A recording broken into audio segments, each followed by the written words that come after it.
The bone knife sliced through wind-hardened snow as Kalicho worked against time on Baffin Island in February 1576. Arctic winds howled at 80 kilometers per hour, while temperatures plummeted to minus 45 degrees Celsius. The experienced hunter faced a life-threatening blizzard with only his panna and the surrounding Pukangajak snow. Each cut had to be perfect, each block precisely angled, as his survival depended on completing an emergency igloo before hypothermia claimed him. If you love history, subscribe and comment where you are watching from. Now, back to the video. Kalicho's weathered hands moved with practiced precision, selecting only the densest wind-packed snow that would hold its shape under pressure. His panna, carved from caribou antler and passed down through generations, cut blocks in a spiralling pattern that defied simple explanation. Each snow block leaned inward at a precise angle, creating a dome that distributed weight through compression rather than tension. The counterintuitive genius lay in using snow rather than solid ice. While ice seemed stronger, snow's trapped air pockets provided superior insulation and structural flexibility. As Kalicho fitted each block, the dome gradually enclosed around him, forming a shelter that would soon become stronger than its individual components. The final step revealed the innovation's true brilliance. Once completed, Kalicho would light his colic oil lamp, deliberately melting the interior surface. This controlled thawing and refreezing process would transform the entire structure into a laminated shell of ice and snow, creating a shelter capable of withstanding Arctic storms while maintaining interior temperatures up to 60 degrees warmer than outside. The central Arctic of the 15th and 16th centuries presented one of Earth's most challenging environments for human habitation. Across the vast territories of what would later become the Canadian Arctic archipelago, Inuit communities had developed sophisticated survival strategies, refined over thousands of years. These were the descendants of the Tulu people, who had migrated eastward from Alaska around 1000 CE, bringing with them revolutionary technologies, including the umiak, kayak, and advanced hunting implements. Inuit society operated on principles of seasonal mobility, following the rhythms of Arctic wildlife and the dramatic changes in daylight and temperature that characterized polar regions. During the Little Ice Age period, which reached its peak intensity in the 16th century, winter temperatures regularly dropped below minus 40 degrees Celsius, with storms bringing winds exceeding 100 kilometers per hour. In this environment, shelter was not merely comfort, but the difference between life and death. Knowledge within Inuit communities passed through generations via oral tradition and hands-on apprenticeship. Master builders, like Kalicho, learned their craft through years of observation and practice under the guidance of experienced elders. This educational system ensured that critical survival skills remained sharp and adaptive, allowing for innovations and regional variations while maintaining core engineering principles. The Inuit worldview recognized the intimate connection between human survival and environmental harmony. Unlike European architectural traditions that sought to impose structures upon the landscape, Inuit building philosophy emphasised working with natural materials and forces. Snow, rather than being seen as an obstacle, was understood as a renewable building material with unique properties that could be harnessed through proper technique. Regional variations in igloo construction reflected local conditions and cultural adaptations. Central Arctic communities, including those around Baffin Island, Igloo and the Barren Grounds, developed the classic dome-shaped igloo that would become synonymous with Inuit architecture. Coastal communities in other regions often combined snow construction with whalebone and hide structures, using snow primarily for insulation rather than primary structural support. The social organisation of igloo construction reflected broader Inuit cultural values.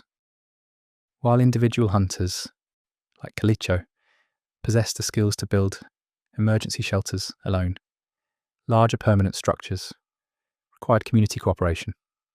Extended families would work together to create multi-room complexes connected by tunnels with specialised spaces for sleeping, cooking, tool maintenance, and storage. These architectural decisions reflected the communal nature of Inuit society and the practical necessities of surviving Arctic winters. The timing of igloo construction aligned with seasonal patterns deeply embedded in Inuit culture. The optimal snow conditions for building typically occurred after the autumn freeze-up, when wind and temperature cycles had created the compressed Pukaangajuk snow, essential for stable construction. Master builders could assess snow quality by texture, sound, and resistance to cutting, skills that required years of experience to develop fully. Women played crucial roles in igloo functionality, though construction itself was typically a male responsibility. They prepared and maintained the Quillic oil lamps that provided both heat and light, managed the interior climate through strategic placement of insulating materials, and organised the domestic spaces within the shelter according to traditional patterns that maximised efficiency and comfort. The evolution of igloo construction represented centuries of accumulated innovation, beginning with the earliest Thule settlements around 1000 CE.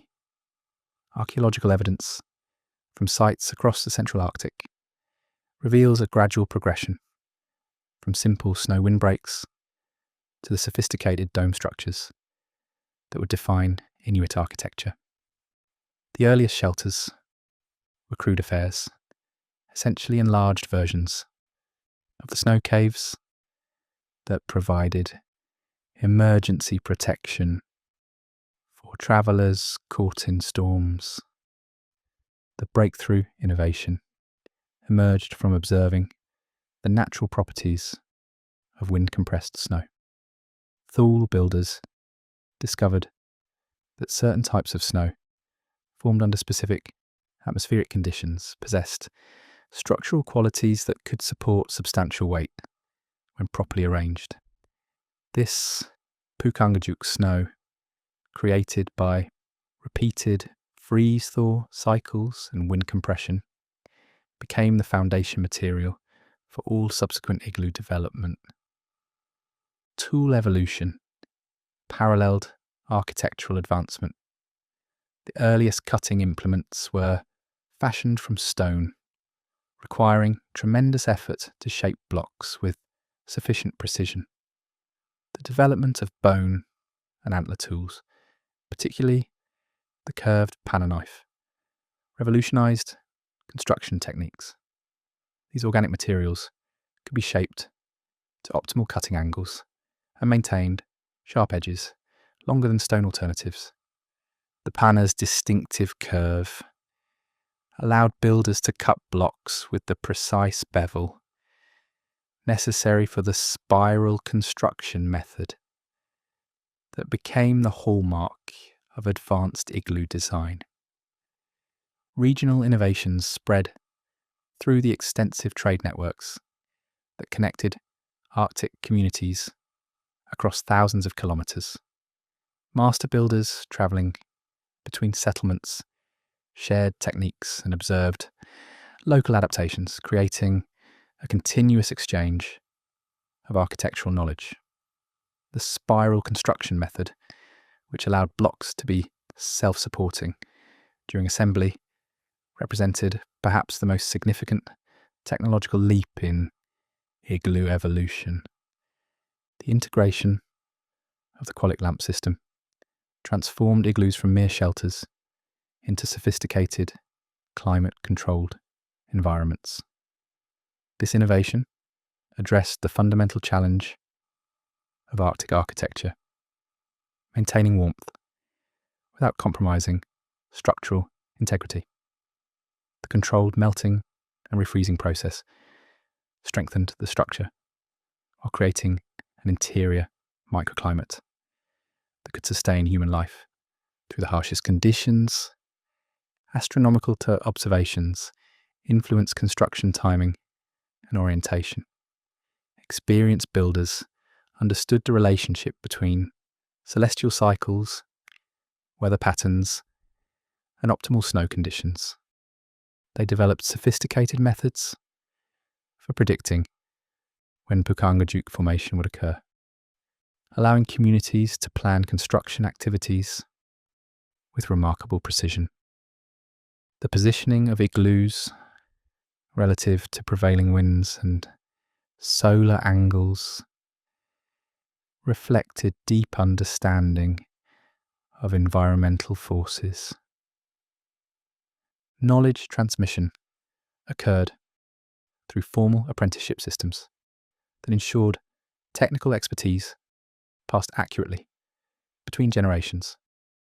Young men like Kalicho began learning construction principles as children, initially observing and assisting before gradually taking on greater responsibilities. This educational process emphasized not just technique, but also the underlying principles that allowed builders to adapt their methods to varying conditions. Cultural integration elevated igloo construction beyond mere engineering to spiritual practice. The circular form held deep symbolic meaning in Inuit cosmology, representing the cyclical nature of seasons and the harmony between human needs and natural forces. Construction rituals and protocols reflected this spiritual dimension, with specific procedures for site selection, foundation laying, and completion ceremonies that acknowledged the relationship between builders and the Arctic environment that sustained their communities. The testing of igloo innovations occurred through generations of trial and error, often with life-threatening consequences for those who pushed the boundaries of traditional knowledge.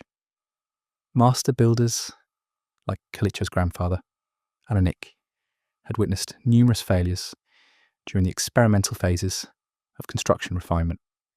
Early attempts at dome construction frequently collapsed under snow loads or wind pressure, teaching builders harsh lessons about the critical importance of proper block angle and spiral progression. Weather presented the ultimate testing ground for igloo engineering. The central Arctic's unpredictable storms could shift wind direction without warning, creating pressure differentials that stressed structures beyond their design limits. Builders developed systematic approaches to testing their constructions, deliberately subjecting completed igloos to extreme conditions before occupying them with families. They would pile additional snow on roofs, to simulate heavy snowfall loads and carefully monitor structural integrity during temperature fluctuations that could cause expansion and contraction stress. The selection of Pukangajuk remained the most critical variable requiring constant evaluation. Experienced builders like Inuit taught younger generations to test snow quality through multiple methods. They would cut sample blocks and examine the grain structure, listening to the sound the panna made when cutting through different snow densities. The ideal snow produced a distinctive scraping sound and held together without crumbling when lifted.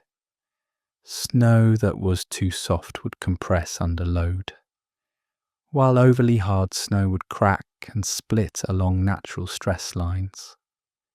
Regional variations in testing protocols reflected local environmental challenges. Communities near the coast faced additional complications from salt spray and humidity that could weaken snow structures. Inland builders dealt with extreme temperature variations that created thermal stress in completed igloos. Each region developed specific testing procedures adapted to local conditions, creating a diverse body of construction knowledge that enhanced overall architectural understanding.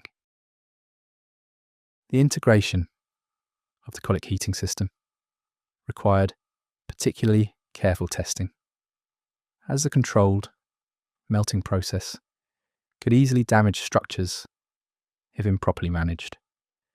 Builders would light small test fires in completed igloos, monitoring the melting rate and ensuring that refreezing occurred uniformly across the interior surface. This process required precise temperature control, as excessive heat could cause catastrophic structural failure, while insufficient heating failed to create the strengthening ice shell that made mature igloos virtually indestructible. Community feedback played essential roles in refining construction techniques. Elders would evaluate new approaches based on occupant comfort, structural longevity, and construction efficiency. Women, who managed domestic activities within the igloos, provided crucial insights about interior climate control, ventilation effectiveness, and spatial organisation. Their observations led to innovations in entrance tunnel design, sleeping platform configuration, and ventilation hole placement. Seasonal testing revealed the long-term performance characteristics of different construction methods. Builders would monitor how igloos weathered through complete winter cycles, noting which techniques produced structures capable of lasting entire seasons versus those suitable only for temporary shelter. This longitudinal testing approach ensured that innovations proved themselves under actual living conditions rather than merely surviving initial construction challenges. The apprenticeship system formalised testing procedures, requiring young builders to demonstrate competency under supervision before attempting independent construction. Master builders would intentionally create challenging testing scenarios, requiring apprentices to build in marginal conditions or with suboptimal materials to develop problem-solving skills essential for survival in the unpredictable Arctic environment. The widespread adoption of refined igloo construction techniques transformed central Arctic communities during the 14th and 15th centuries. Villages that had previously relied on semi-permanent cormorant structures of stone and sod began incorporating sophisticated snow architecture as primary winter housing. The efficiency gains were remarkable. Experienced builders could now construct family shelters in 2 to 3 hours, compared to the days required for traditional stone and turf dwellings. Large-scale igloo complexes emerged as communities recognised the potential for interconnected snow architecture. On Baffin Island and throughout the Igloo region, master builders like Kalicha's mentor, Sivulik, supervised the construction of elaborate and multi-family compounds. These structures featured central feast halls capable of accommodating 40 or more people, connected to smaller family units through insulated tunnel systems. The largest documented complex, built near what would later become Igloo Lake, contained over 20 individual chambers linked by a network of passages that allowed movement between buildings without exposure to exterior conditions. Specialized construction techniques developed for different functional requirements. Storage igloos, built partially underground and reinforced with additional snow layers, maintained consistently cold temperatures for preserving meat throughout winter months. Workshop igloos featured modified ventilation systems that allowed for tool manufacturing and repair activities that produced smoke, so nor required enhanced lighting. Women's shelters, constructed for childbirth and menstrual isolation according to traditional customs, incorporated specific design elements that provided privacy, while maintaining essential temperature control. The standardization of construction methods enabled rapid deployment during seasonal migrations. Hunting parties could establish temporary base camps within hours of arrival at new locations using prefabricated techniques that required minimal site preparation. This mobility advantage proved crucial during periods of changing wildlife patterns or resource depletion, allowing communities to respond quickly to environmental pressures without sacrificing shelter quality. Technical innovations continued to emerge through practical application. Builders developed methods for creating transparent ice windows by carefully selecting and shaping clear ice sheets that could be fitted into prepared openings.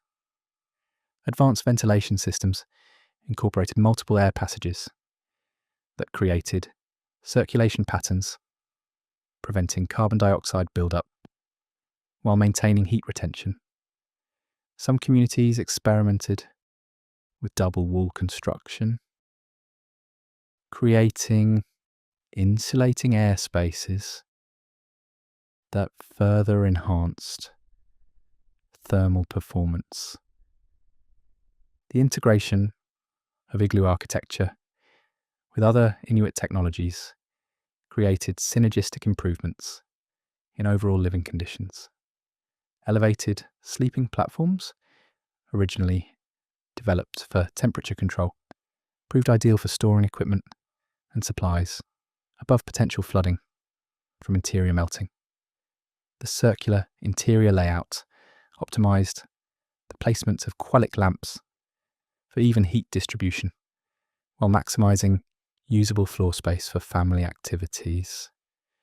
Regional variations reflected local preferences and environmental adaptations, while maintaining core engineering principles. Communities in the high Arctic developed techniques for building on sea ice, creating temporary settlements that could accommodate entire populations during extended hunting expeditions. Coastal builders incorporated drainage systems that managed water accumulation from humidity and cooking activities, preventing the interior flooding that could compromise structural integrity. Quality control measures ensured consistent performance across different builders and construction sites. Experienced supervisors like Sivulik established protocols for inspecting completed structures, checking critical elements such as block fit, dome curvature, and foundation stability.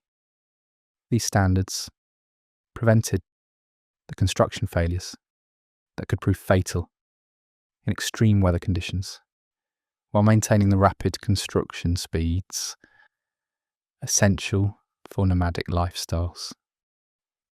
The historical impact of Inuit Igloo technology first reached European consciousness when Martin Frobisher encountered Kalicho's community on Baffin Island in August 1576.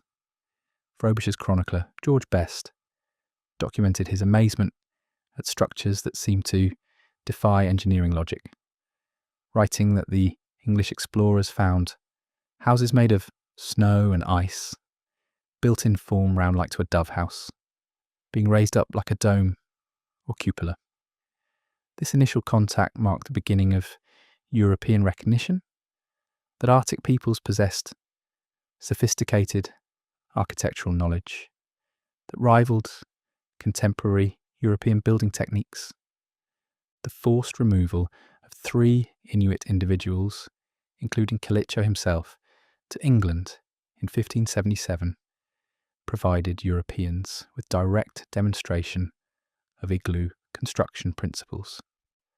Court records from Queen Elizabeth's treasury show payments for materials, allowing the captive, known as Calico, to construct a demonstration igloo in London, where it attracted crowds of curious observers who could not comprehend how snow could form a stable dwelling. These demonstrations influenced early European Arctic exploration strategies, as subsequent expeditions began adopting Inuit shelter techniques for survival in polar conditions. Scientific validation of traditional Inuit engineering principles emerged centuries later through thermodynamic and structural analysis.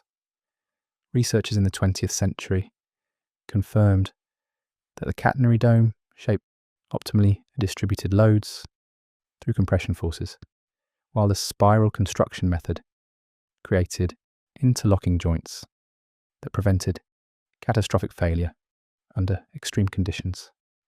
The controlled melting and refreezing process, long understood by builders like Kalicho, was revealed to create laminated composite structures stronger than either snow or ice alone. Modern architectural applications drew directly from igloo design principles during the development of sustainable building technologies. The geodesic dome structures, pioneered by Buckminster Fuller, incorporated load distribution concepts identical to those employed by Inuit builders for centuries. Contemporary passive solar design strategies echo the thermal management techniques that allowed igloos to maintain comfortable interior temperatures using only body heat and small oil lamps. Cultural preservation efforts gained momentum during the latter half of the 20th century as traditional knowledge faced displacement from modernisation. Elders like Solomon Awa, born in 1959 near Igloolik, dedicated their lives to teaching younger generations construction techniques that had sustained Arctic communities for millennia. The Nunavut Education Act of 2008 formally recognised the importance of traditional architectural knowledge by authorising qualified elders to teach igloo construction in territorial schools. International recognition of Inuit architectural achievements led to documentation projects that recorded construction techniques before they disappeared from active practice.